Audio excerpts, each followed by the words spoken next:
Bizarre Brain Comics.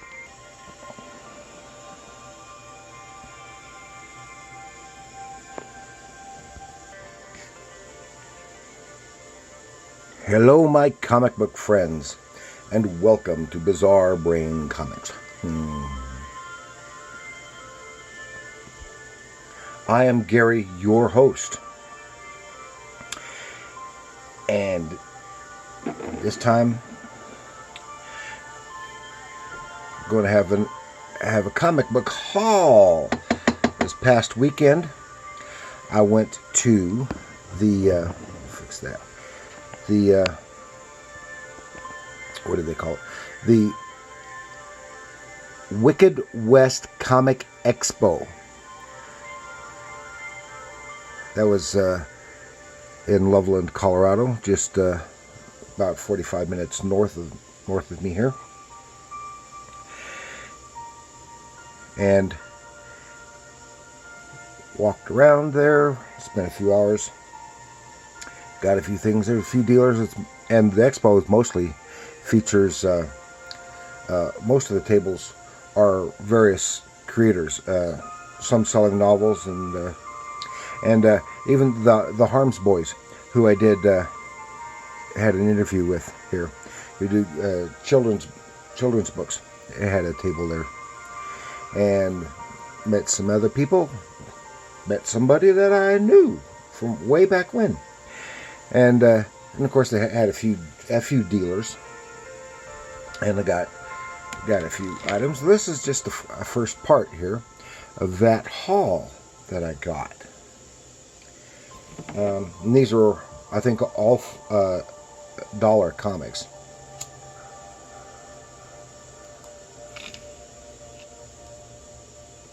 And there were so many others that I could have got. You know, you can only get so much. And some of these we may be seeing again. They didn't have a whole lot of the older stuff like this. It was mostly more recent. When I say more recent, I'm thinking the last 20 years. But fewer from the Bronze and earlier Copper Age of comics. So let's take a little look here, because most of these I haven't even opened and looked at.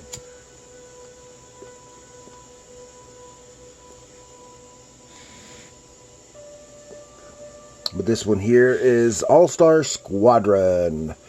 This is a 60-cent cover price. This is issue 2 from October. This must have been the greatest heroes of World War II.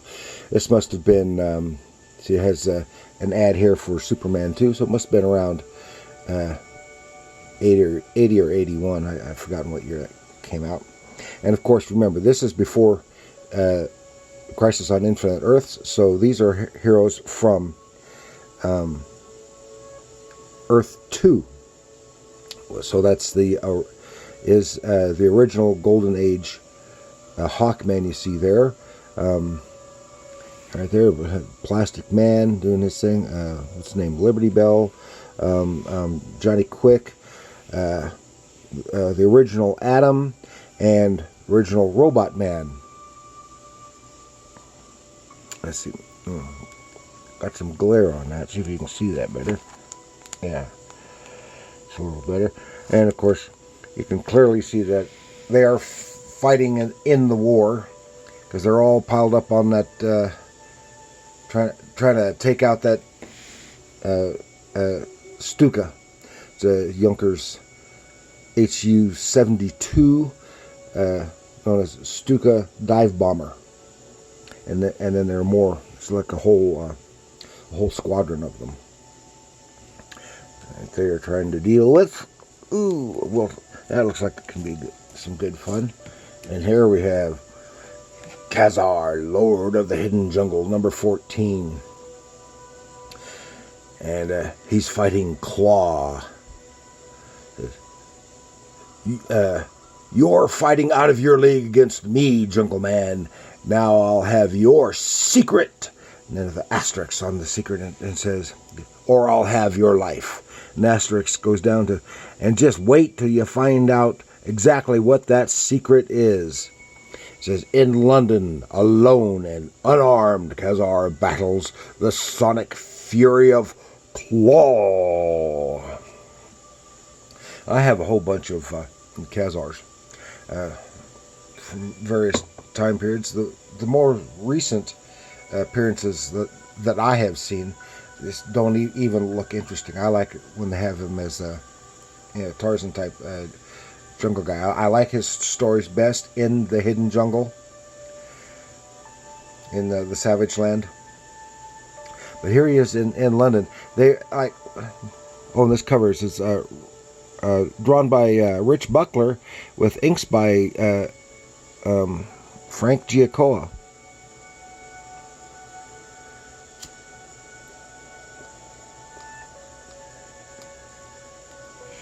Very powerful and dynamic.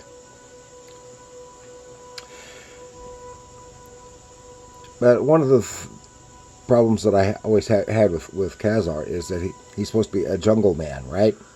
And yet he would go back to he would be in the Savage Land, and he would be there for 2, 3, or 4 issues, something like that, and then they would come up with an excuse to take him out of the jungle and plop him down in the middle of the city, mostly New York. Now this time is in London, and this is when you find out that he's Lord Kevin Plunder. I don't know. I haven't read this one.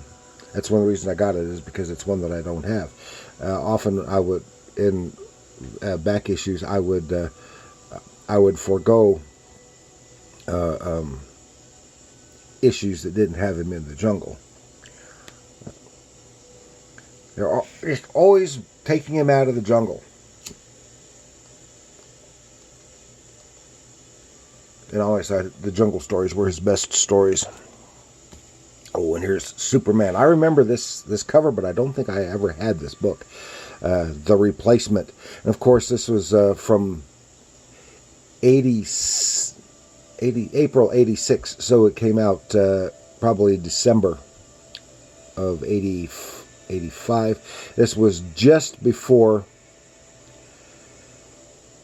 because it says here 50 years, 35 to 85. So this would have, probably still been in 85 when it hit the stands. And it was just before the Crisis on Infinite Earths, and then the Superman reboot. And this is before I was getting it regularly. I really started collecting it with the reboot, John Byrne's reboot. I would get an occasional one before that, and the last 2 or 3 years before then, when I realized it was going to come up to an end, I said, "Oh, I want to get what I could," and of course, it was right at the end, and missed a bunch of them. This is issue number 418, April 1986. 75-cent cover price. We have Secret Origins, starring the Golden Age Hawkman and Power Girl. This is cover drawn by Jerry Ordway. With Thomas and McDonnell. That would probably be Roy Thomas, and I can't remember who the McDonnell's first name would be. Then that would have been Paul Cooperberg and Mary Wilshire. And Who Watches the Watchmen? So this is 87. This is says Who Watches the Watchmen. This is building up to the Watchmen miniseries or maxi series.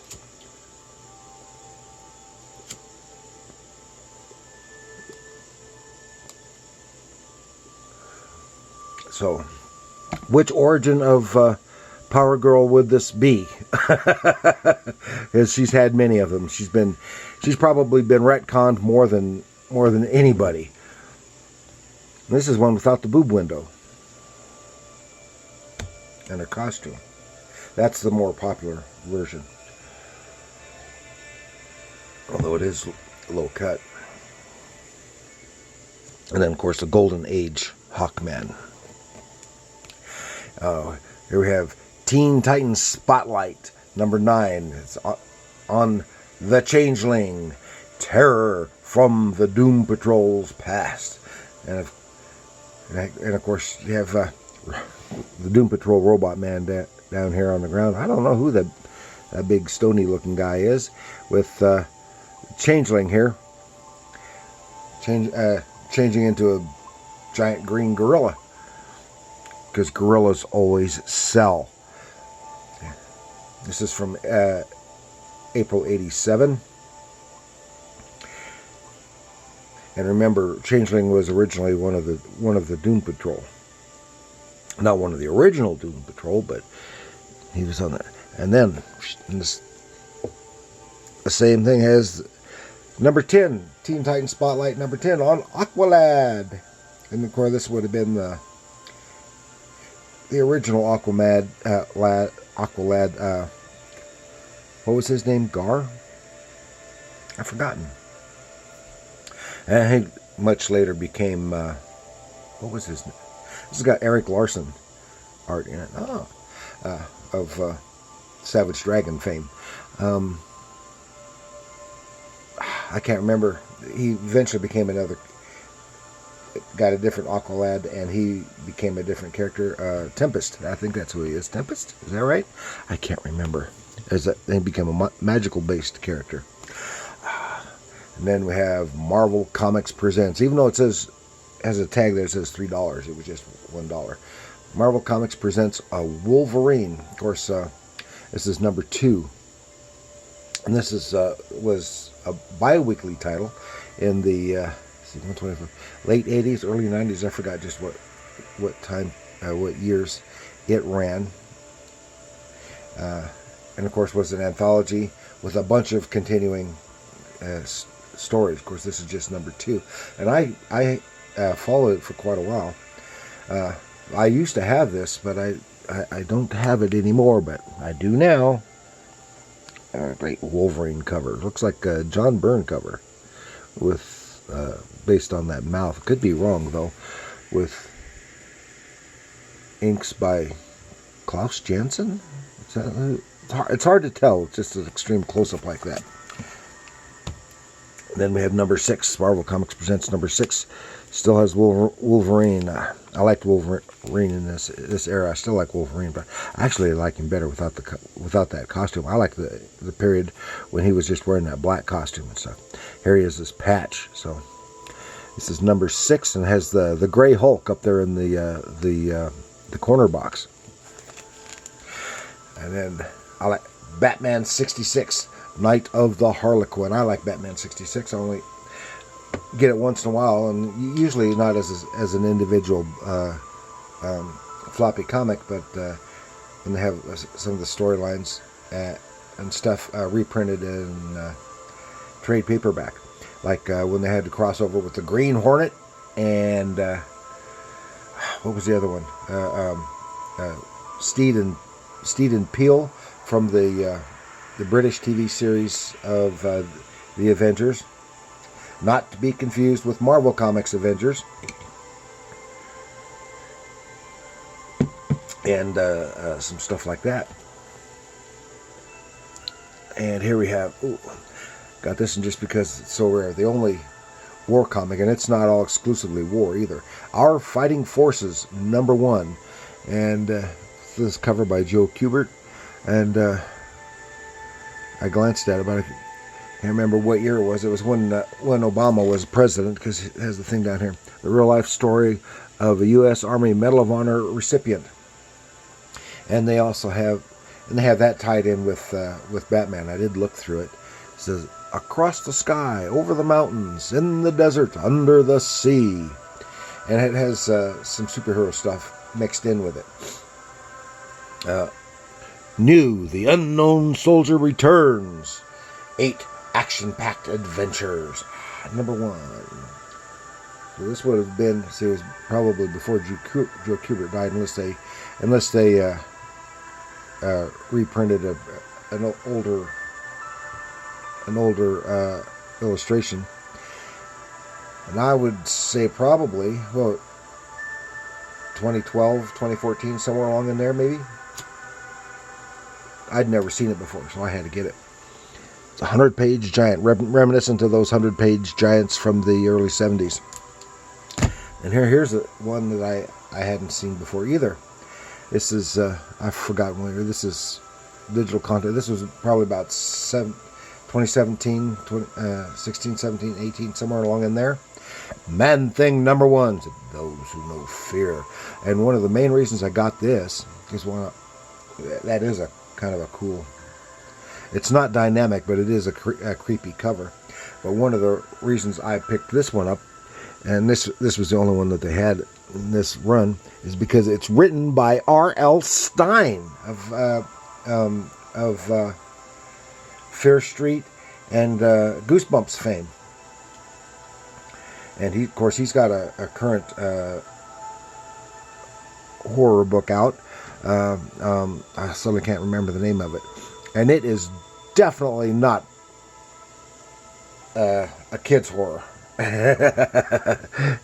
And then we finish it off with this, Tales of the Batman by Tim Sale. Also has with Darwin Cook, Alan Grant, Kelly Puckett, and James Robinson. And this is a discarded library edition. And one of the things about this, I got this in from this dealer. And he was chatting with people.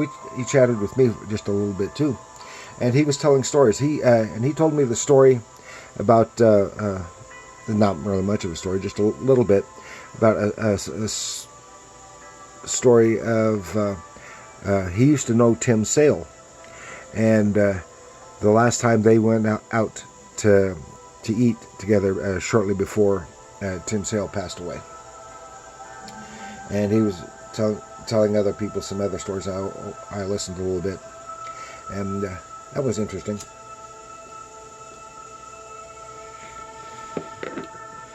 And I forgot, this is what, 2012, I think? I've forgotten. I looked at it, and I don't remember. Let me see some of the artwork in here.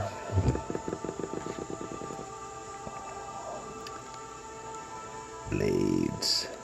This is from, I noticed that this is stuff that's reprinted from a few different Batman titles that he worked on. And of course, he's not.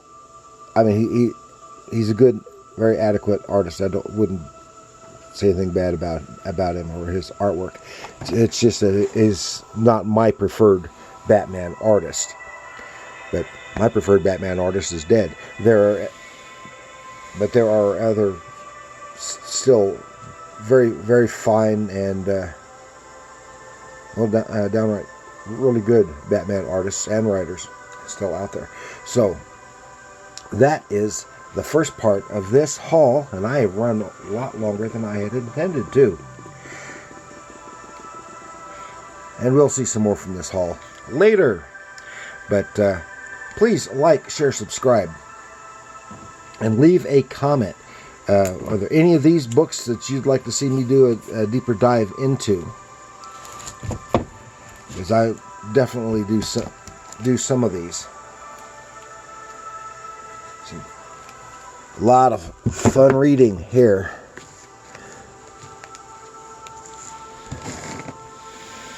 Yeah, from the Wicked West Comic Expo. That was in Loveland, Colorado. Here in April 2023. And thanks again. And remember, comics are art.